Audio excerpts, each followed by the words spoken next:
So this is GATE 2025 Data Science and Artificial Intelligence question number 13। क्या दिया गया है यहाँ पे हम लोग को एक मैट्रिक्स दिया गया है A, जो कि रियल मैट्रिक्स है n क्रॉस n, ठीक है। और हम लोग को B दिया गया है a cube minus 2a square plus a। Fine. So which of the following statements are correct is correct. Okay, so ये MCQ टाइप का क्वेश्चन है, एक ही ऑप्शन करेक्ट होगा, ठीक है। एक थिंग जो बहुत इंपॉर्टेंट है यहाँ पे जो दिया गया है वो कि the sum of the elements of each row is 1। Fine. ये हम लोग को इमीडिएटली एक बहुत इंपॉर्टेंट कंक्लूजन दे सकता है कि, तो ये मैं यहाँ पे लिख देता हूँ कि इफ द सम, कॉलम्स के लिए भी ये काम करेगा, if the sum the columns if the sum if the sum of all the rows or columns is the same, say C, then C is an eigenvalue of A. Rows or columns is same of some matrix A, तो फिर वो इसका एक eigen value होगा। क्यों होगा वो हम लोग ज़रा एक बार देख लेते हैं। अगर मैं A के साथ इस वेक्टर को मल्टीप्लाई करूँ, ठीक है, एक कॉलम वेक्टर है n क्रॉस 1 जिसका हर एलिमेंट 1 है, तो you can easily observe that after multiplication, so मैं बस स्टेटमेंट वाइज लिख रहा हूँ, after multiplication each of the elements are just row sums, each row sum. Okay, तो पहला होगा summation I is equals to j is equals to 1 to n a 1j, ठीक है।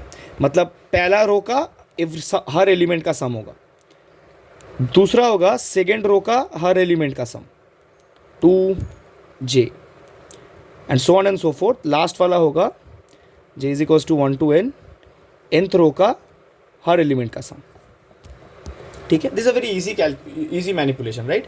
क्योंकि अगर मैं मल्टीप्लाई करता हूँ ये होगा a11 times a12 sorry a11 times 1 plus a12 times 1 plus a13 times 1 so on and so forth till a1n times 1, right. तो this is just a11 plus a12 plus a13 till a1n। फिर दूसरे में जब आऊँ दूसरे रो में तो वो आएगा a21 plus a22 plus a23 till a2n, right. But every row sum is given to be the same, right? So this becomes c till here.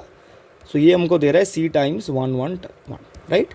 So this immediately implies, क्योंकि ये एक नॉन जीरो वेक्टर है, हर element one of a column vector is a non zero vector, तो this immediately implies that c comes from the spectrum of A, right. Spectrum मतलब eigen collection of all eigen vector eigen values, ठीक है।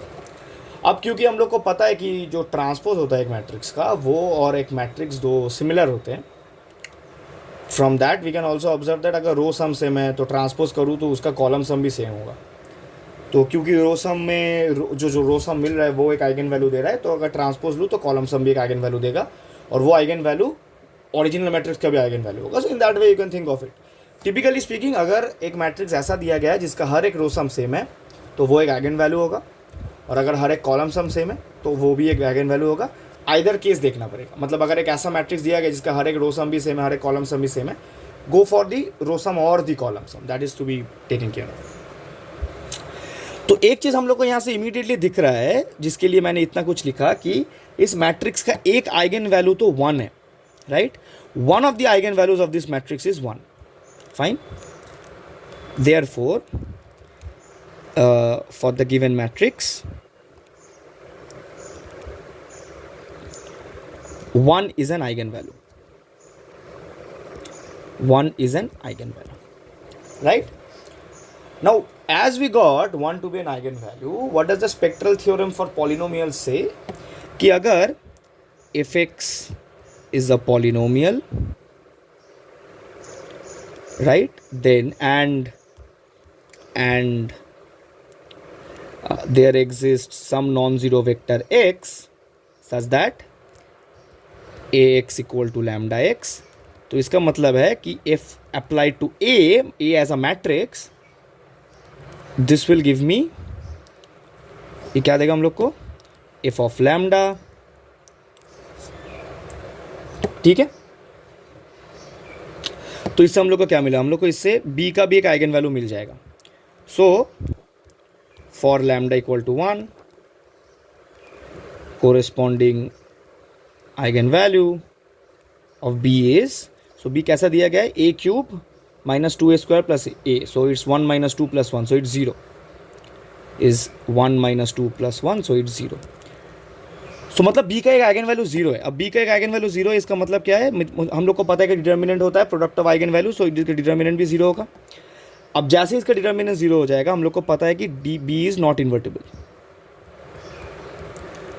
इस conclusion से ये पूरा problem immediately solve हो जाएगा. अब ऑप्शंस पे चलते हैं. तो हम लोग को जो कंक्लूजन मिला कि बी नॉन इन्वर्टिबल है. अब पहला आंसर क्या दिया गया है कि the equation B X has no solution. ये कतई गलत है. हम लोग को पता है कि एक होमोजेनस सिस्टम का सोल्यूशन ऑलवेज होता है, राइट. अगर इन्वर्टिबल है तो हम लोग को यूनिक सोल्यूशन मिलेगा, अगर इन्वर्टिबल नहीं है तो हम लोग को इन्फाइनाइटली मेनी सॉल्यूशंस मिलेगा. इन्फाइनाइटली मेनी सॉल्यूशंस क्यों मिलेगा वो मैं थोड़ा बेसिक सा बता देता हूँ. इफ़ एक नॉन जीरो सोल्यूशन हम लोग को मिले, suppose if 0 not equal to X is a solution to, okay हम लोग एक्स नहीं लेके इसको अल्फा ले लेते हैं, solution to A X equal to 0. इसका मतलब क्या बने, इसका मतलब A alpha is equal to 0. Then for all C in R observe that A times C alpha is C times A alpha which is C times 0 which is 0. इसका मतलब हम लोग को क्या मिलेगा, हर एक कांस्टेंट मल्टीपल ऑफ अल्फा भी एक सोल्यूशन होगा. Then either we have a trivial solution और यूनिक सोल्यूशन जो कि 0 सोल्यूशन होगा अगर इन्वर्टिबल है. अगर इन्वर्टिबल नहीं है तो हम लोग को इन्फाइनाइटली मेनी सोल्यूशंस मिलेगा, right. So the equation B X has exactly 2 solutions. कतई गलत है. अगर एक से ज़्यादा सोल्यूशन हो गया तो इन्फाइनाइटली मेनी सोल्यूशन होगा, एक्जैक्टली 2 सोल्यूशन नहीं हो सकता. ऑप्शन सी बोल रहा है कि B X has infinitely many solutions. True है. The equation B X equal to 0 has a unique solution है. गलत है क्योंकि B inverse does not exist. ठीक है, तो इसका ऑप्शन राइट ऑप्शन है ऑप्शन सी.